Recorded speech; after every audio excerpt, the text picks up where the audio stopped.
तो बच्चों, आज जो इस्लामी महीना है उसकी कितनी तारीख है? पहली तारीख है। और महीना कौन सा है? तीसरा। इस महीने का नाम क्या है? रबीउल अव्वल।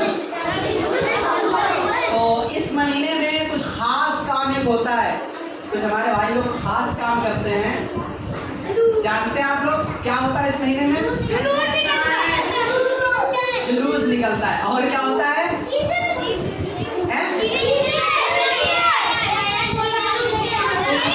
चीजें मिलती हैं।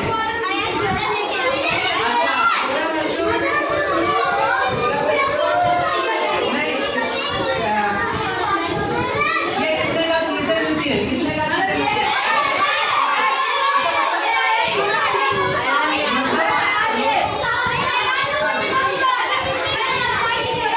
हाँ ठीक है, तो कोई झोला लेके जाएगा, कोई बोरी लेके जाएगा। होता है ना ऐसा? अब सुनिए बच्चों, आवाज बंद करिए, कुछ बात बताएंगे ना, कुछ बात बताइए। देखिए, आप लोगों ने खुद माना है कि इसमें क्या होता है, चीजें मिलती, खाने को मिलता है ना, बढ़िया बढ़िया चीजें मिलती हैं। और झोला लेके कोई जाता है, कोई बोरी लेके जाता है। तो देख लीजिए, ये जो 12 रबीउल अव्वल में जुलूस निकलता है, ये सिर्फ खाने पीने ही के लिए है और सैर तफरीह के लिए है। इसके लिए तफरीह के लिए है, खाने पीने के लिए। बाकी इस्लाम से इसका कोई नाता, इसका कोई नाता नहीं है। तो आप लोगों ने खुद माना ना, खाने पीने के लिए जाते हैं, बोरा लेके जाते हैं, झोला लेके जाते हैं। तो सच में बात यही है, सच में बात यह है कि जुलूस में जो जाते हैं ये इस्लामी काम नहीं है।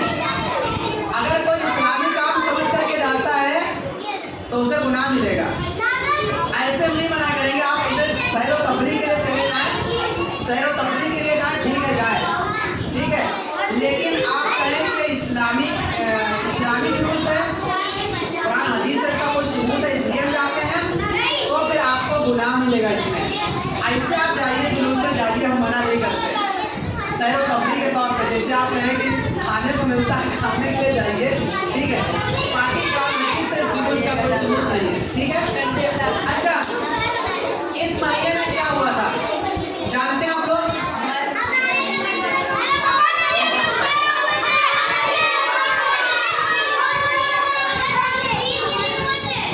हमारे नबी सल्लल्लाहु अलैहि वसल्लम इस महीने में क्या हुआ था?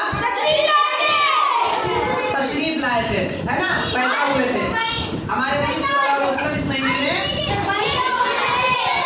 अच्छा, हमारे नबी की वफात तो हुई थी कब?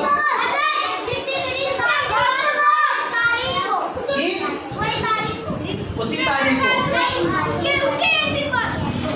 एक दिन बाद नहीं। आप लोग सुनते होंगे 12 वफात। क्या सुनते होंगे?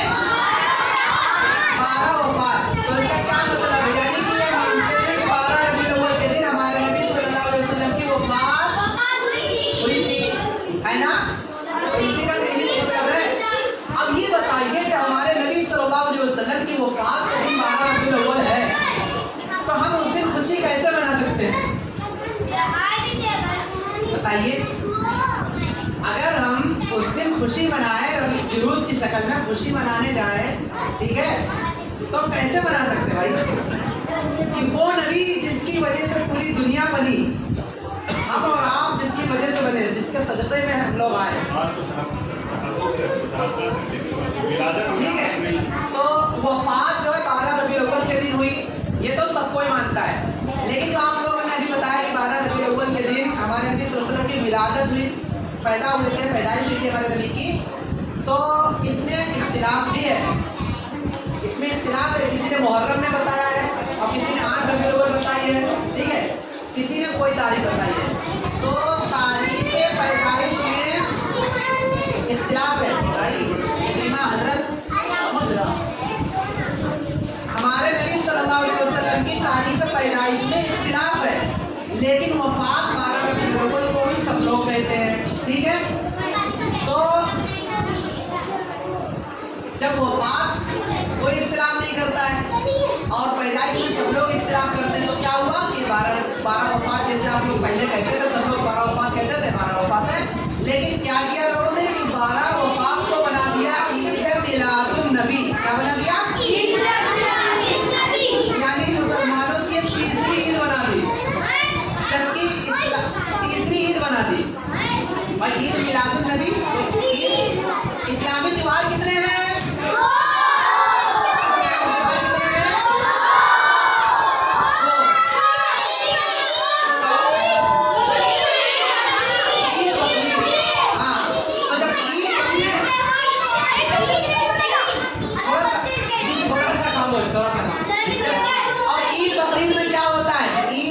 नमाज होती, बकरीद की भी नमाज होती है। और ईद मिलादुन नबी में कोई नमाज होती है? नहीं होती है। तो इससे भी पता चला कि ये ईद होती तो कोई नमाज होती उसकी, और ऐसा कोई है नहीं है कुरान हदीस से। तो इसलिए वो समझ लीजिए बहुत सी चीजें मुसलमानों में बच्चों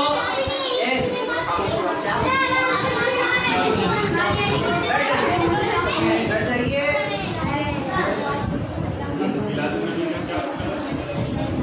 पैदाइश खुशी, वही मिलादुन नबी का मतलब ये होता है पैदाइश की खुशी मनाते हैं।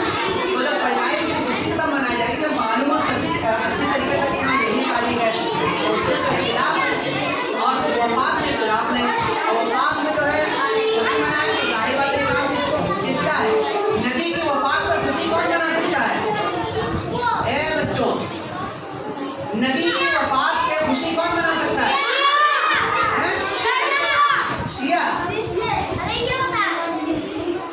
हाँ ये भी कर सकते हो, कोई गलत नहीं है। दुश्मन लोग, दुश्मन लोग मना सकते हैं। कौन? मुनाफिकीन मना सकते हैं, है ना? जो मुनाफिकीन है वो मना सकते हैं। कोई पक्का सच्चा मुस्लिम, कोई पक्का सच्चा मुस्लिम तो वफात में खुशी मनाएगा नहीं, है ना? तो इसलिए आप लोग अभी छोटे हैं, अभी से तीन बातों को सीखिए कि क्या सही है क्या गलत। हमारी ना बात मानिए, आप पढ़िए अच्छी तरीके से। पढ़ने के बाद आप उसके हिसाब से सोचिए कि आपको क्या समझ में आ रहा है कि क्या ये सही हो सकता है कि नहीं।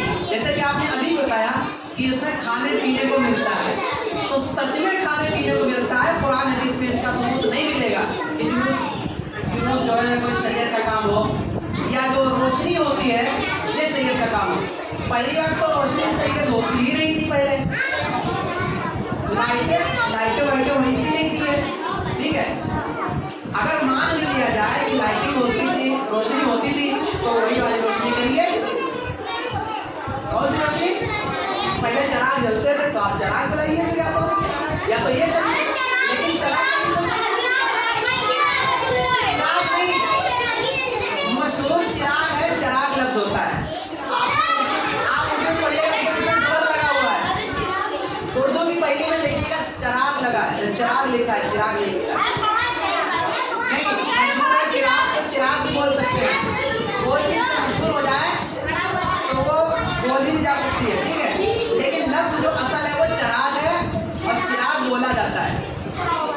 क्या बोला जाता है? चिराग बोलते हैं, लेकिन चिराग नाम है, उसको चिराग दोनों बोलते हैं। नहीं, सही बात है, वो टोका सही टोका है। अगर आपको कुछ गलत लगे तो गलत बात पर टोकना चाहिए, ठीक है। अगर गलत लगे कोई बात तो आपको टोकना चाहिए। हो सकता है आप गलत हो तो आपको समझा देगा, और वो गलत होगा तो उसे आप समझा दे, है ना? अच्छा, तो आज कुछ बातें सुन लीजिए। अगर मान लिया जाए कि हमारे नबी सल्लल्लाहु अलैहि वसल्लम रबीउल अव्वल में पैदा हुए थे, तो रबीउल अव्वल में ही वफात भी हुई है, तो ना पैदाइश की खुशी और ना वफात का गम। जैसे रोज रहते थे वैसे उस दिन भी रहे हम, ठीक है ना? पैदाइश की खुशी ना वफात का गम, जैसे रोज रहते थे वैसे ही उस दिन भी रहे हम। याद रहेगा ना? नहीं, ये शायरी नहीं, हमने मजाक में किया। तो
बताइए हमारे नबी के? हाँ, दामाद के, सही बताया। और बीवी फातिमा रज़ियल्लाहु ताला अन्हा हमारे नबी की कौन थी? बेटी थी। और इमाम हसन हुसैन रज़ियल्लाहु ताला अन्हु हमारे नबी के कौन थे?